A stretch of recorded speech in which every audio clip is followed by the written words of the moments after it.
मैं डॉक्टर वैशाली देवपुरा, सहायक आचार्य राजनीति विज्ञान, राजकीय मीरा कन्या महाविद्यालय, उदयपुर। डियर स्टूडेंट्स, आज हम लोग संयुक्त राज्य अमेरिका की विदेश नीति का अध्ययन प्रारंभ करेंगे। आप लोग बच्चों पॉलिटिकल साइंस का सेकंड पेपर इंटरनेशनल रिलेशंस पढ़ रहे हैं और पूर्व में हमने विदेश नीति का अध्ययन किया था, जिसके अंतर्गत आपने बच्चों रूस की विदेश नीति पढ़ी थी और आज हम अमेरिका की विदेश नीति का अध्ययन करेंगे। संयुक्त राज्य अमेरिका की विदेश नीति वहाँ के निवासियों के चरित्र व उनकी महत्वाकांक्षाओं, अंतर्राष्ट्रीय समस्याओं के प्रति उनकी प्रतिक्रियाओं एवं वहाँ के राष्ट्रपति और कांग्रेस के संयुक्त प्रभाव पर आधारित है। अमेरिका की विदेश नीति किसी भी विदेश नीति की भांति वहाँ की जनता के ऐतिहासिक अनुभव, भौगोलिक स्थिति, मानवीय स्रोत, प्राकृतिक संसाधन, वैदेशिक मामलों में कुशलता, राष्ट्रीय लक्ष्य और हितों पर आधारित है। अमेरिका की विदेश नीति के कुछ महत्वपूर्ण निर्माणक तत्व है, जैसा अन्य किसी भी देश की विदेश नीति के होते हैं। उनमें से महत्वपूर्ण है भौगोलिक स्थिति। एक फ्रेंच राजदूत ने कहा था कि यह देश ऐसा भाग्यशाली है कि उत्तर और दक्षिण में तो इसकी सीमाओं पर निर्बल पड़ोसी बसते हैं और पूरब एवं पश्चिम में मछलियां। भौगोलिक स्थिति की दृष्टि से अमेरिका भाग्यशाली है। उसके पास प्राकृतिक संसाधनों का अपार भंडार है और इसी कारण से संपूर्ण विश्व में अमेरिका ने एक महाशक्ति के रूप में अपना स्थान बनाया। जलवायु, पहाड़ों और नदियों ने राष्ट्र के विकास और एकता में बाधा नहीं पहुंचाई है और सुरक्षा की दृष्टि से अमेरिका के पास अनुकूल परिस्थितियां हैं। प्राकृतिक साधन अमेरिका के पास प्रचुर संसाधन है। यदि आर्थिक आत्मनिर्भरता शक्ति का एक तत्व है तो अमेरिका आवश्यकता पड़ने पर सभी खतरों का सामना कर सकता है। खाद्य उत्पादन, जो कि कभी एक गृह समस्या थी, आज अमेरिका अंतर्राष्ट्रीय संबंधों में एक महत्वपूर्ण विषय बन गया है। सुरक्षात्मक शक्ति की यदि बात की जाए तो अमेरिका के लोगों का विचार है कि विदेश नीति को सैनिक कार्यक्रम द्वारा सहायता मिलनी ही चाहिए, जिससे कि राष्ट्र सुरक्षित रह सके। औसत अमेरिकी श्रमिकों का प्रति व्यक्ति उत्पादन अधिकतर गैर पश्चिमी देशों के श्रमिकों के उत्पादन की तुलना में बहुत ऊंचा है।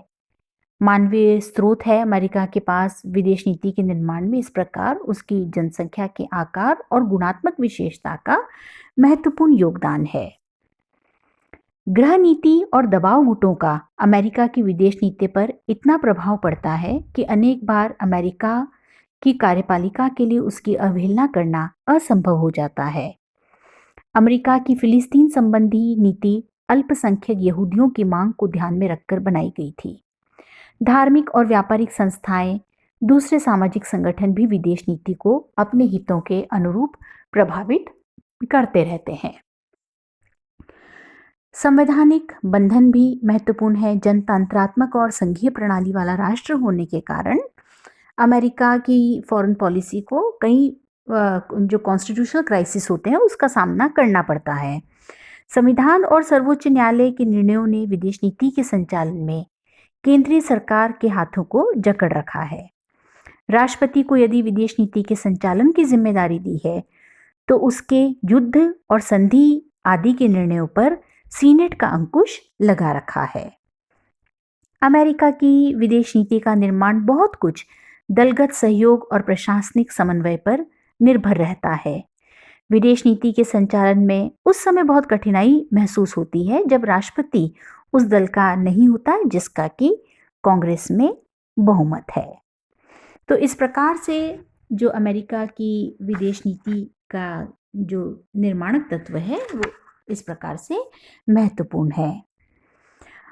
यह सर्वमान्य तथ्य है कि हर राष्ट्र के अपने कुछ हित होते हैं जिनके आधार पर वह अपनी विदेश नीति का निर्धारण करता है।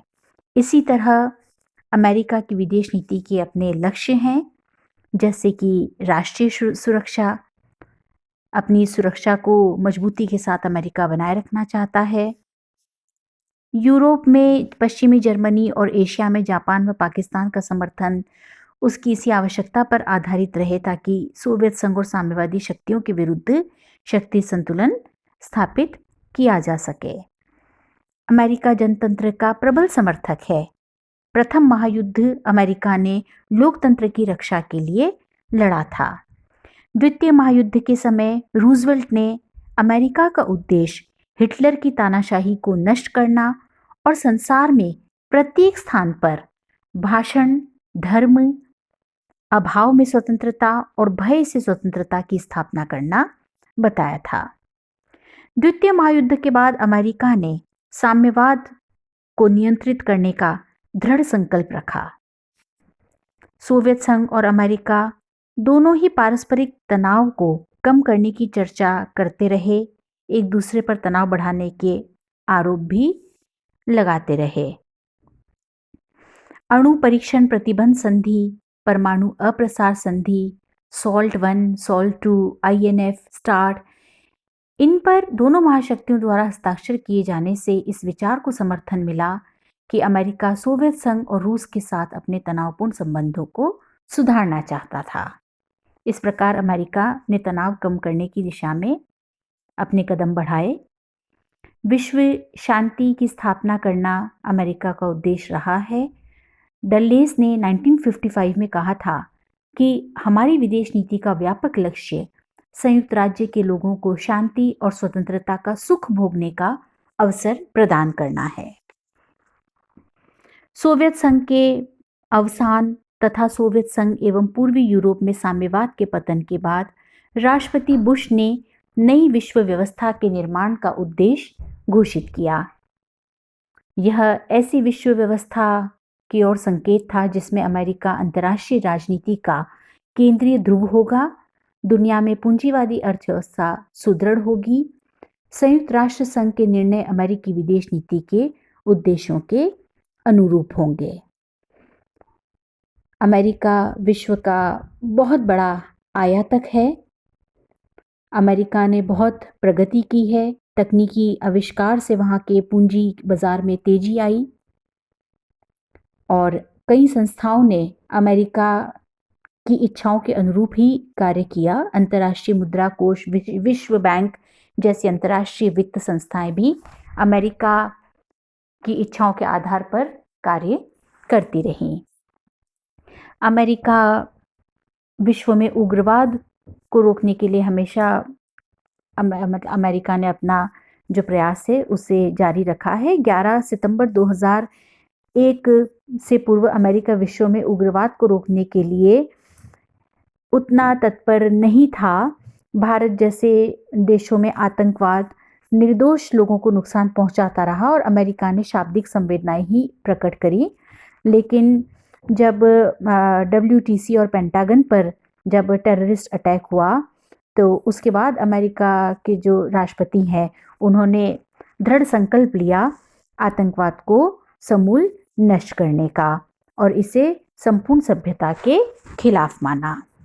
तो ये अमेरिका की विदेश नीति के उद्देश्य रहे हैं और अमेरिका की विदेश नीति की कुछ विशेषताएं भी हैं, जैसे कि साम्यवाद का अवरोध करना।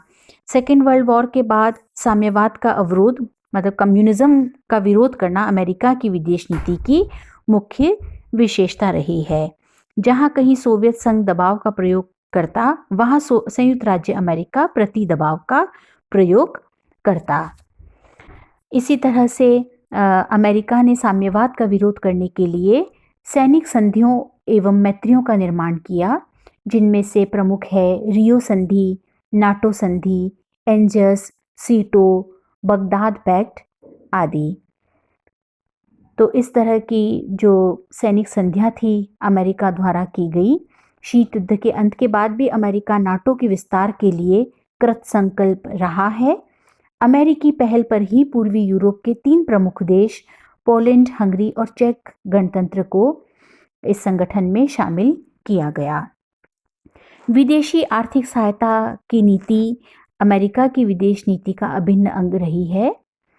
इसके कई उद्देश्य हैं। आर्थिक सहायता द्वारा राष्ट्रों को आत्मनिर्भर बनाना, आर्थिक और तकनीकी सहायता देकर साम्यवाद के खतरे को टालना, आर्थिक और सैनिक सहायता द्वारा विदेशों में पारस्परिक महत्व की सुविधाओं, सैनिक अड्डों, बंदरगाहों आदि की सुविधा प्राप्त करना। सेकेंड वर्ल्ड वॉर के बाद अमेरिका ने आर्थिक और तकनीकी सहायता के कई कार्यक्रम शुरू किए, जैसे उदार पट्टा कार्यक्रम, मार्शल योजना, 4 सूत्रीय कार्यक्रम, अंतर्राष्ट्रीय विकास योजना, प्रगति के लिए मैत्री।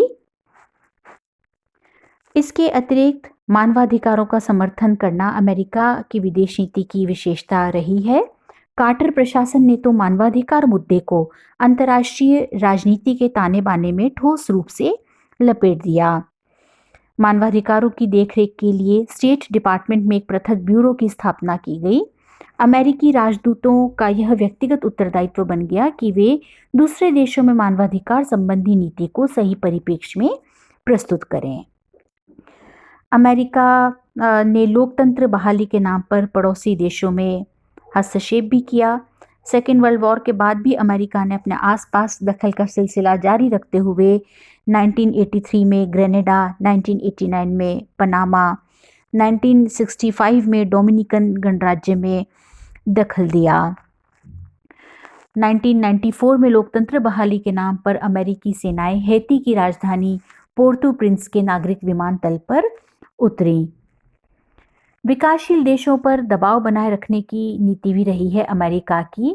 रूस और भारत के बीच क्रायोजेनिक इंजन और उससे संबंधित तकनीक उपलब्ध कराने संबंधी समझौता हो जाने के कारण अमेरिका ने MTCR के तहत पहले बदले की कार्यवाही के रूप में भारत के अंतरिक्ष संगठन इसरो तथा रूस के संगठन ग्लापकायसास को 2 वर्ष के लिए काली सूची में शामिल किया। फिर रूस पर दबाव डालकर भारत से हुए समझौते को रद्द करवा दिया। अमेरिका की इस नीति का लक्ष्य भारत की रॉकेट टेक्नोलॉजी विकसित करने के प्रयासों को अवरुद्ध करना रहा। अमेरिकी दबाव के कारण ही भारत ने क्यूबा को चावल नहीं बेचे, ईरान को परमाणु रिएक्टर बेचने संबंधी प्रस्ताव पर अमल नहीं किया।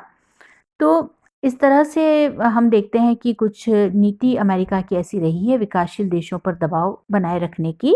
1998 में भारत ने जब पोखरण में परमाणु परीक्षण किया तो अमेरिका के राष्ट्रपति क्लिंटन ने तुरंत ही भारत पर आर्थिक प्रतिबंधों की घोषणा की थी। एशिया प्रशांत क्षेत्र में अमेरिका विशेष दिलचस्पी रखता है क्योंकि इस क्षेत्र का तेजी से विकास हुआ है। शीत युद्ध की समाप्ति के बाद इस क्षेत्र में अमेरिका की दिलचस्पी का कारण यह भी है कि यूरोपीय साझा बाजार के देश अमेरिका माल और पूंजी के उपयुक्त बाजार नहीं रहे थे और इसी दृष्टि से जो अमेरिका ने अपना इंटरेस्ट इन एरियाज में दिखाया। आतंकवाद को समर्थन या पनाह देने वाला देश अमेरिका का दुश्मन माना जाएगा। इस तरह का विचार अमेरिका ने जो 21 सितंबर 2001 को अमेरिकी कांग्रेस को संबोधित करते हुए राष्ट्रपति जॉर्ज बुश ने संयुक्त राज्य अमेरिका को आतंकवाद के विरुद्ध अंतर्राष्ट्रीय गठबंधन का नेतृत्व करते हुए पाया और इस तरह का विचार प्रकट किया। ऐसा कहा जाता है कि अमेरिका उपनिवेशवादी तकनीक का सहारा लिए बिना अपने वैश्विक साम्राज्य की स्थापना का प्रयत्न कर रहा है। वैश्विक साम्राज्य की स्थापना के लिए वह आश्रित एवं उपग्रही डिपेंडेंट और सैटेलाइट राज्यों की स्थापना एवं सैनिक हस्तक्षेप आर्म्ड इंटरवेंशन की नीति पर चल रहा है। उसकी नीति दुनिया पर कब्जा करने की नहीं है, वह जहां तहां युद्ध करता है, जैसे अफगानिस्तान और इराक में, और उसके बाद मित्रतापूर्ण शासन की स्थापना करके स्वयं वहां से हट जाता है। तो ये कुछ अमेरिका की विदेश नीति की विशेषताएं रही है और इसी तरह से अमेरिका की विदेश नीति की अपनी एक विशेष ऐतिहासिक पृष्ठभूमि है और द्वितीय महायुद्ध के पश्चात अमेरिका की विदेश नीति एकदम नई स्थिति में पाई गई। इस युद्ध में जर्मनी, जापान और इटली की शक्ति नष्ट हो गई थी तथा ब्रिटेन और फ्रांस इतने कमज़ोर हो गए थे कि वे द्वितीय श्रेणी की शक्तियाँ मात्र रह गए। अमेरिका ने पाया कि युद्ध के बाद केवल वह विश्व की महानतम शक्ति है और साथ ही साम्यवाद और सोवियत संघ विरोधी पश्चिमी दुनिया का प्रधान संरक्षक है।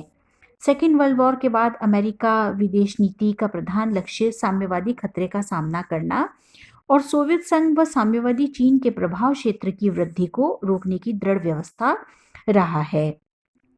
इसके लिए उसने अलगाववाद का परित्याग कर न केवल यूरोप के मामलों में रुचि ली, बल्कि सुदूर पूर्व, मध्य पूर्व, दक्षिणी पूर्वी एशिया और अफ्रीका के मामलों में सक्रिय दिलचस्पी ली। तो इस प्रकार सेकेंड वर्ल्ड वॉर के बाद अमेरिका की विदेश नीति का एक नया दृष्टिकोण बना, जिसका अध्ययन हम आगे की क्लास में करेंगे।